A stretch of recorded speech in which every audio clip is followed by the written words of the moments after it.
Hey everybody, it's Greg again. It's another edition of Unbreakable the podcast. It is Thursday, January the 9th, and let me give you the fact of the day. I know you've been waiting for this.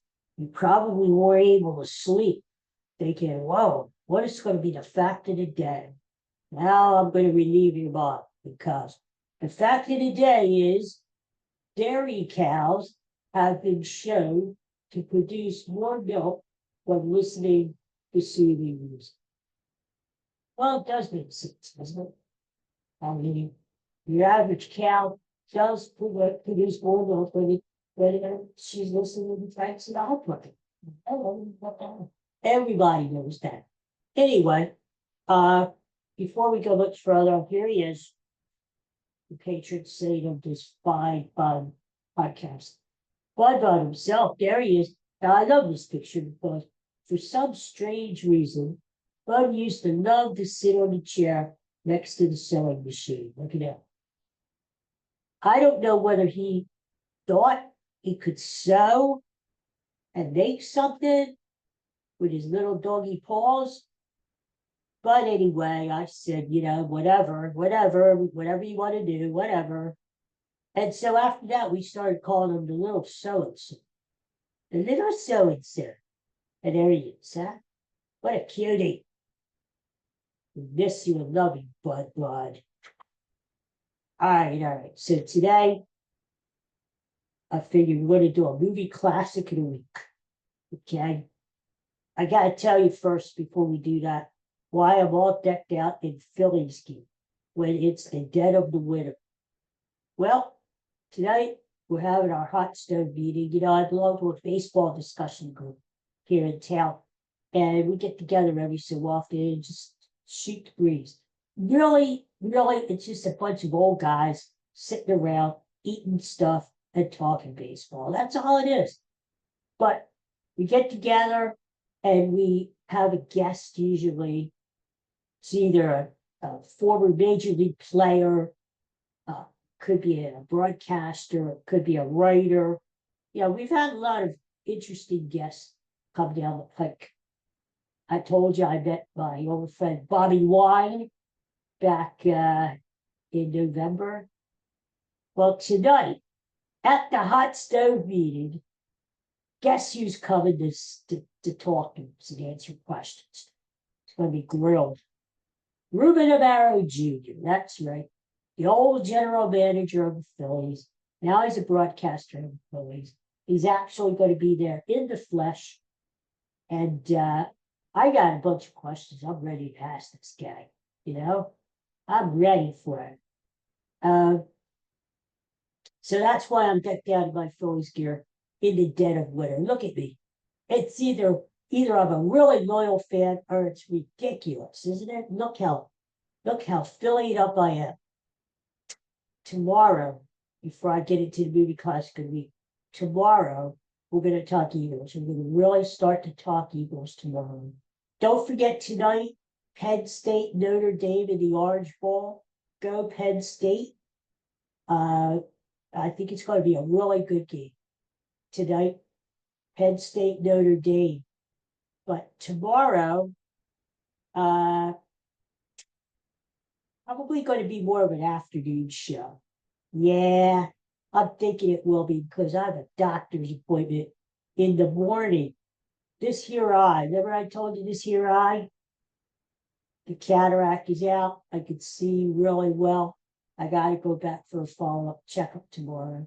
So that's gonna be my morning. So I'll probably talk to you guys in the afternoon, and we'll talk more Eagles. We'll talk playoff football over the weekend. What a weekend it's gonna be, huh? I mean, you got you first of all, you got Penn State, Notre Dame tonight. Tomorrow night you got Ohio State, Texas. Saturday you have two pro football games, playoff start.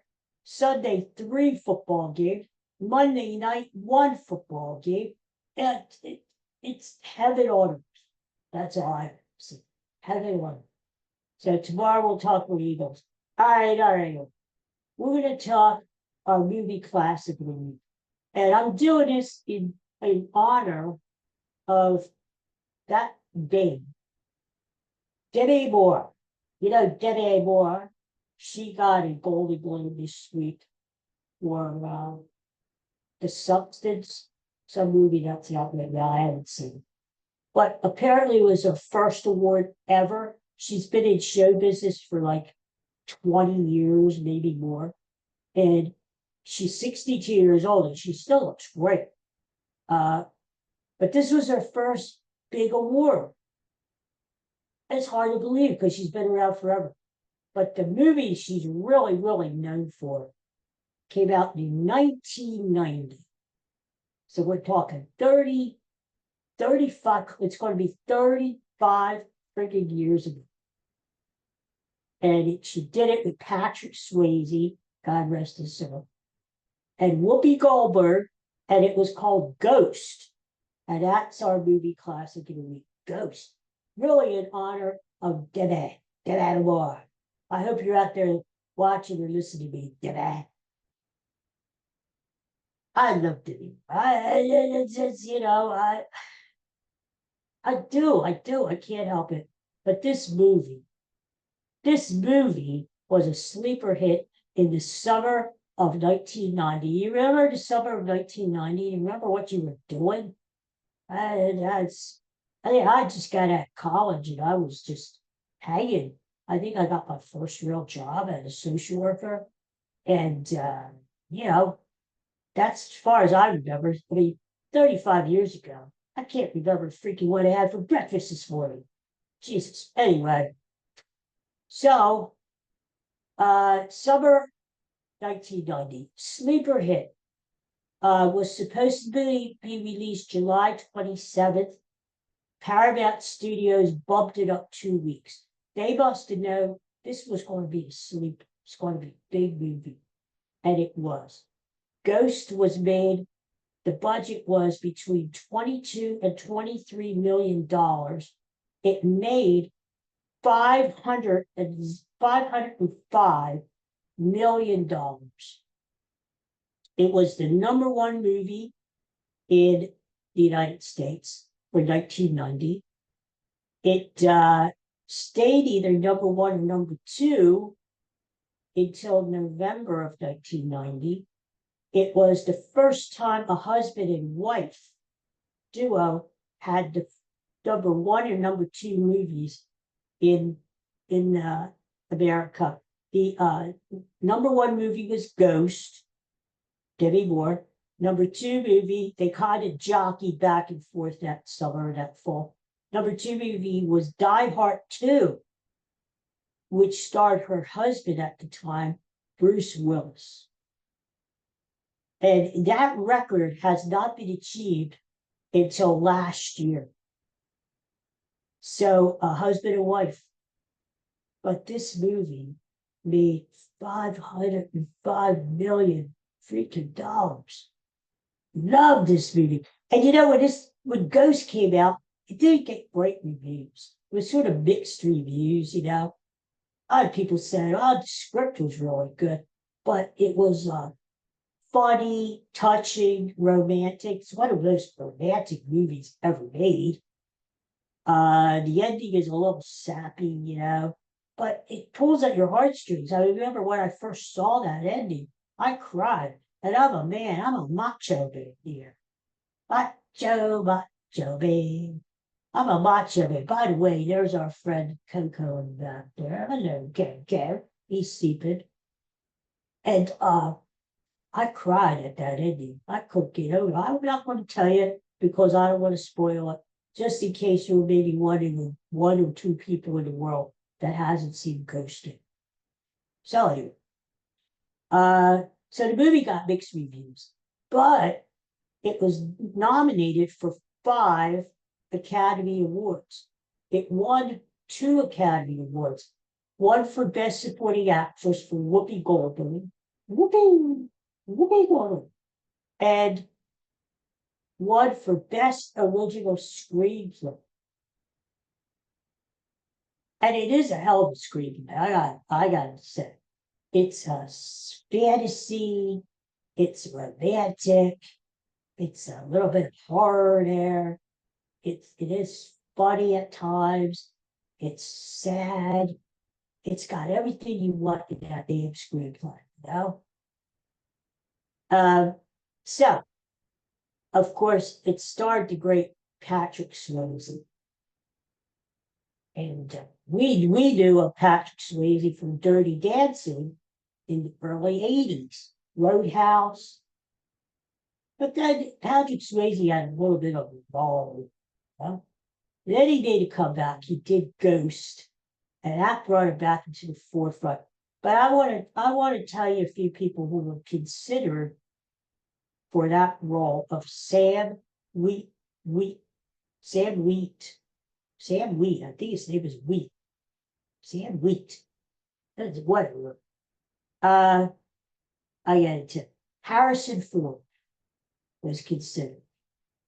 Michael J. Fox was considered. Of course, back then, Michael J. Fox had made Back to the Future, Family. He was out of Family Ties. He was starting to do some movies there in the 90s. He was still a hot commodity. In fact, Michael J. Fox later said he didn't think the movie was going to work. And he said later on he regretted it.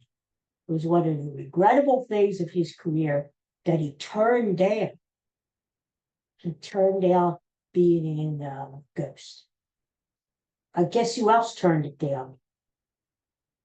Bruce Willis. That would have been real life husband and wife together. He turned it down. And he said later on, he called himself a knucklehead for turning down that role. Well, some other actors that were considered for the Patrick Swayze role, Paul Hogan. Now, I don't think he's the Australian guy who was in Crocodile Dundee. I don't think that really works. Yeah. Tom Hanks. Tom Hanks could have did, because back then, we're talking 35 years ago, for God's sakes. Tom Hanks was doing Sleepless in Seattle. He was just coming off of a run there where he was doing a lot of kind of serious movies, after a lot of comic movies in the 80s. Well, 1990, this was before he did Forrest Gump, before he did Philadelphia, a string of great movies in the 90s. And he was actually considered for this role. Quickly, Kevin Bacon was considered, Kevin Kline, Alec Baldwin, and guess this one, get it, Tom Cruise. Could you believe that? Tom Cruise was very much considered to be the male lead in Ghost. Now, that would have been something. Tom Cruise and Demi Moore together. I mean, now, Demi Moore, you can't, that's the thing. Now that you see the movie, you can't picture anybody but Patrick Swayze in that lead role. And I think he did a really good job in that role. And so did, of course, Demi Moore. She had the short haircut, and she looked good. Oh, God, she looked good. Whoa! But here are some other actresses that were considered before they hired her. Michelle Pfeiffer, Molly Ringwald, and Meg Ryan. Now, Meg Ryan is an excellent crier. If you saw Meg Ryan in Sleepless in Seattle, and then later on in You Got Mail, and of course she was in When Harry Met Sally, not only is Meg Ryan cute, she's a crier. She could cry with the best of them.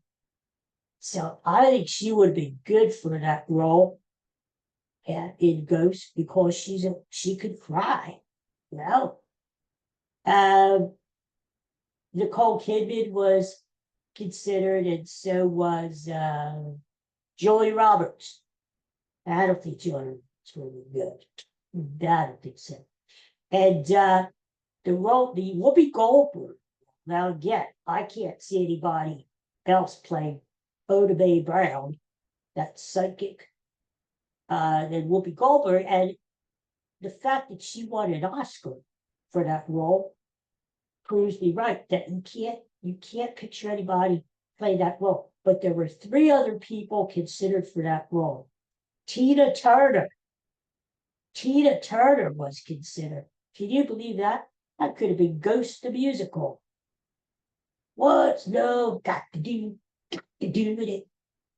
Patti LaBelle was considered for the role. Lady Mama, Lady Mama. And this one gets me. This one gets me right here. Oprah Winfrey was considered for the role of Oda Baber. Well, not, I love Oprah Winfrey, but I'm sorry, not even the great Oprah Winfrey would have been able to pull that. I'm sorry. So the director of Ghost was a guy named Jerry Zucker. And if you've heard the name before, Jerry Zucker was in a production group along with his brother and another guy named Jim Abraham, who just died recently, by the way. These were the guys, these three guys were the guys who brought you all those great comedic movies like Airplane. Remember Airplane? One of the funniest movies ever made. Hey, they brought you all those Police Academy movies that came out in the 80s. But so this was Zucker's first attempt at a serious directing role. And he was by himself in this one.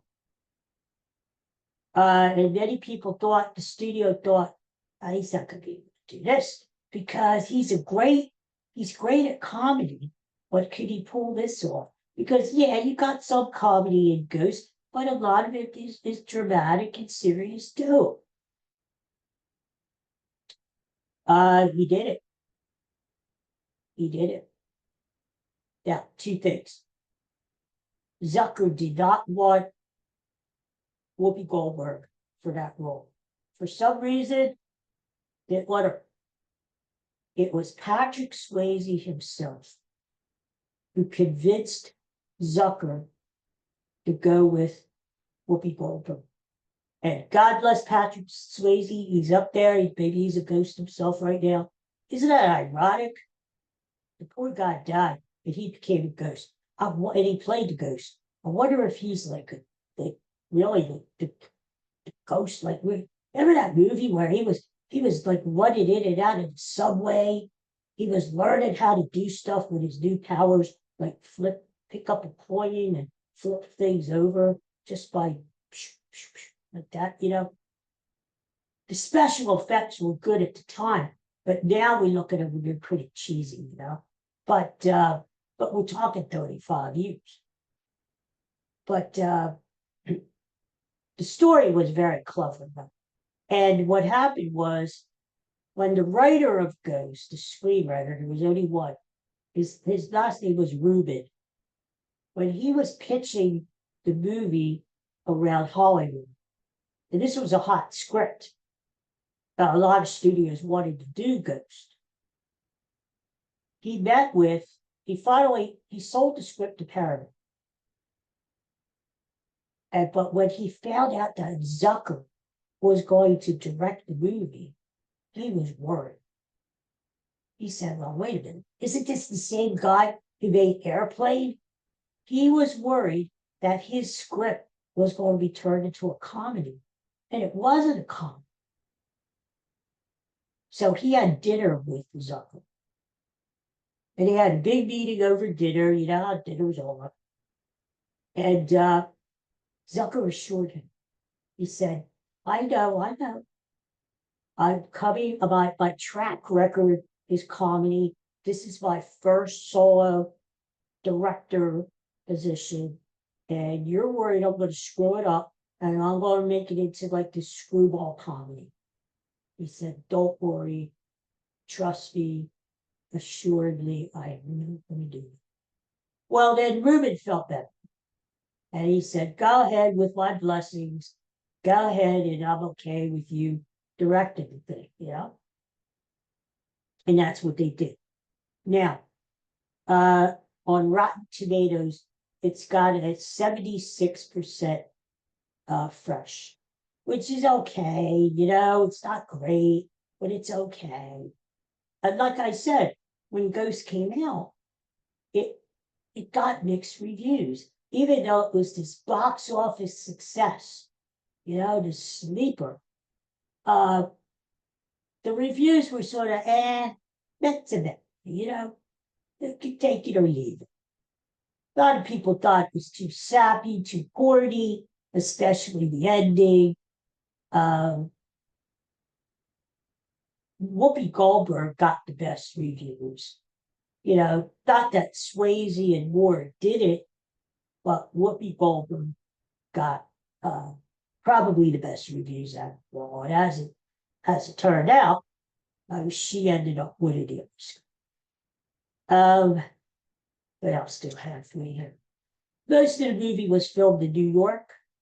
The outside apartment where the young couple lived was actually they patterned it after an apartment of an artist in Soho. They wanted to use her apartment to film it, and she refused. If you remember the movie or watch it again, it's a very unique apartment.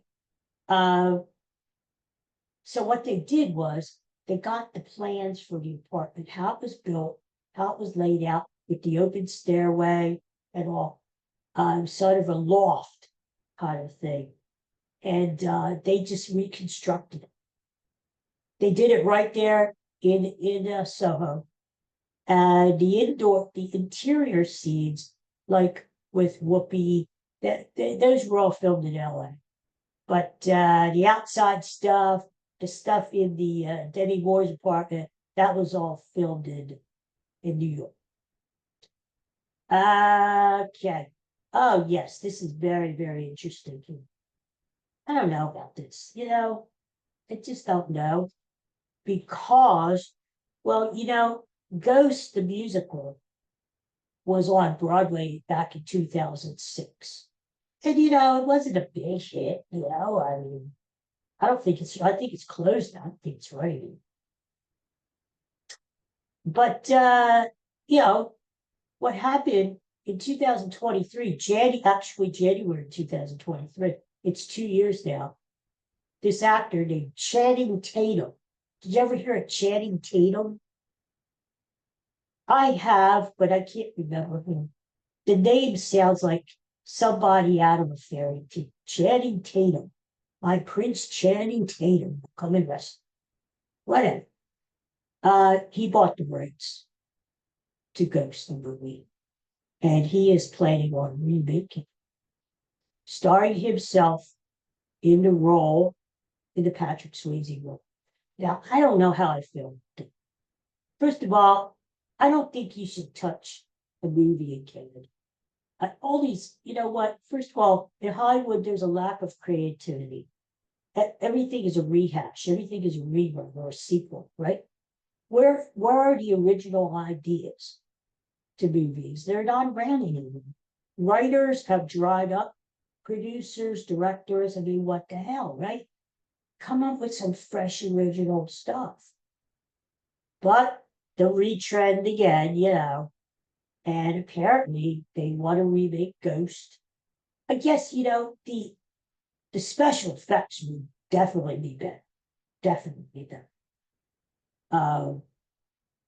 But I don't know how you can improve on the story. After all, the screenplay won an Oscar, right? How are you going to improve on that? Right? I don't know. I have mixed feelings. This, to me, I hope it never comes to be. Sometimes you got to leave a movie as it is, right? You don't touch it. Not that Ghost was this classic movie like The Wizard of Oz or something that you can't touch. No, it wasn't that. No, it wasn't that. But there is a thing of you leave it alone, right? A movie like Ghost is a classic movie. Whether you love it, whether you hate it, it's still one of the very most romantic movies ever made, one of the best tearjerker movies ever made. And it's a ghost movie. It's a good story. You don't touch the damn thing, you know? But are they gonna listen to me? No, no one ever does. Anyway, so that's our movie classic of the week, Ghost. And all I can say, my final words about Ghosted. Um, yeah, I haven't seen it in a long time, but if I see it on TV, I'll stop and watch it. Like if it's on TBS or something, I'll stop and watch it because it was a fun movie to watch. You know, yeah, parts of it were kind of ridiculous, like when those demons from hell come up and they grab that guy and they take him down into the sewer, or that was kind of stupid. And but it was a it you know what it makes you think because as far-fetched as that movie was and the story was good, um it could be real. It could be real. I mean, think about this. We don't know what happens on the other side when we pass, right? We don't know. We don't know whether there is a such thing as a ghost. uh the thing is, if you remember the story, the Patrick Swayze guy lived with Debbie Moore, they were lovers, blah blah blah, they were going to get married, blah blah blah. All of a sudden, Patrick Swayze is murdered, and he can't go up to heaven because he was murdered, and he's in between the worlds, and he wants to let Debbie Moore know that she's in danger. The guy who murdered him was his co-worker, and he's going to kill her too because she's got a secret, and blah blah blah blah blah, right? So what I'm saying is that we don't know. We don't know if this damn thing is real or could be real. Well, it could be. Could be. I mean, Patrick Swayze could be right next to me right now. How do I know? I don't know. Are you there, Patrick Swayze? I loved you in Dirty Dancing, by the way. Yeah, whatever. He could be. But anyway, we don't know. And it brought up a lot of interesting things in the movie about, going in and out of places. Like it was kind of cool that Patrick Swayze could go walk through the walls, and there was Debbie Moore there, and he was right there. You know what the cool part? I'll tell you one thing before I leave. The thing that got most critics what they loved, whether you hate the whole movie or not, what most critics loved was the scene when Patrick Swayze, uh, I want to use the word invaded, but that's the wrong word. Embodied. He went into Whoopi Goldberg's body because he wanted to give Sam, who is Debbie Moore, a message. And the only way he could do that was using Whoopi Goldberg's body to talk to Debbie Moore. And he ends up kissing her. And that was like one of the romantic parts of the movie because Debbie Moore closed her eyes and felt his lips on hers and said it was just like killing Sam, or just like killing Sam, kissing Sam, killing Sam. What the hell am I saying? He's already killed. Anyway, but those critics love that. That was very creative, very ingenious. That Patrick Swayze would go into the body of Whoopi Goldberg, and then he would jump out of her, and she would be like, "Whoop, whoop, yeah," like, and that was pretty creative there, So that's okay. Anyway, so that's our movie classic of the week, Ghost. If you have a chance to watch it again, you could stream it or whatever. Do it. Do it, especially if you've never seen it before. In celebration of the great Debbie Moore winning her first Golden Globe. Okay. Oh, and the one key thing, the music. The soundtrack album went to #1 in the country. And the main song from that was the Unchained Melody. Oh, my love, my darling, my life over for your touch, which made sense. If you listen to that song, which came out way before, like 30 years before the movie came out, the words are so good for that movie, appropriate. I hunger for your touch, these lonely nights. Creepy. And the Everly Brothers, remember? And or not the Everly, the Righteous Brothers, that's right. And the one last thing about Ghost, that pottery scene. Remember the scene around the pottery wheel, and she's doing her pottery thing because that's what she did for a living. She made pottery and she sold it. And he came up to her without a shirt on, and he was like caressing her, kissing her, like, I'll use the microphone. Geez, God, I'm getting all hot here. And he put his arms around Demi Moore, and she was only wearing a shirt. It was like there were two people there, but they only had one outfit. She had the pants on, she had the panties on, and she had the shirt on, and he had the pants. But whatever, I don't know. But there they were, sort of flirting and more than flirting around, cuddling and doing stuff around the pottery. You know, they were all getting all pottered up. The mud was sliding. Oh, there. Yeah, you gotta see it. You gotta see it. But it was one of the most romantic, iconic scenes ever put on film. You still see it. I mean, if you go through retrospect of the Oscars and they show great films of in the past, the glimpse, the one thing they'll show out of Ghost is the pottery scene, where Unchained Melody is playing in the background. And he is there. He's still a person. He wasn't killed yet. He is there with his arms wrapped around from behind them, Demi Moore, with the pottery machine going on. And they're like, all right. I don't want to get to it. I don't want to act in it.